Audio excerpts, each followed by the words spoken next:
Maithili express की शानदार प्रस्तुति।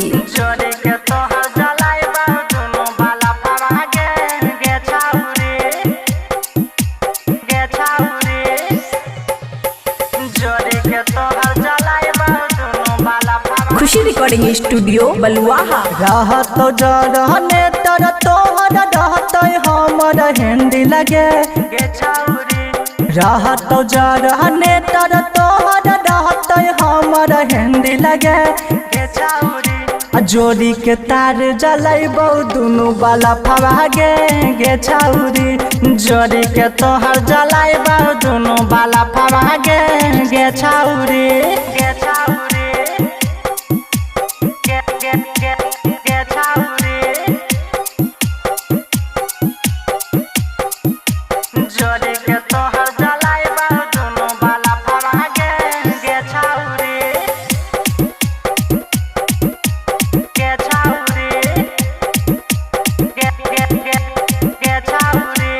खुशी रिकॉर्डिंग स्टूडियो बलुआहा।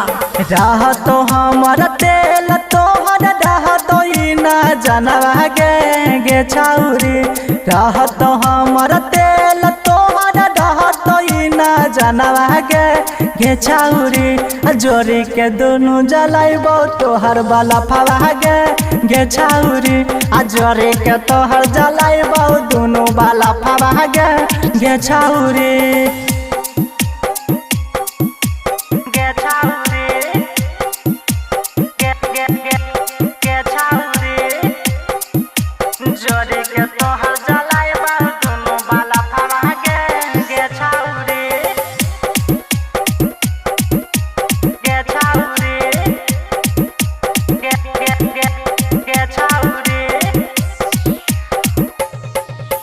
जखनी चलै तो अमन अक्की छोड़तो न मसीन धुआं गे जखनी चलै तो अमन अक्की छोड़तो न मसीन धुआं गे प्रेमी अमरजीत करतो ठीक मसीनवा गे छौरी मारी का हैंडल चलैबौ तोहर मसीनवा गे छौरी।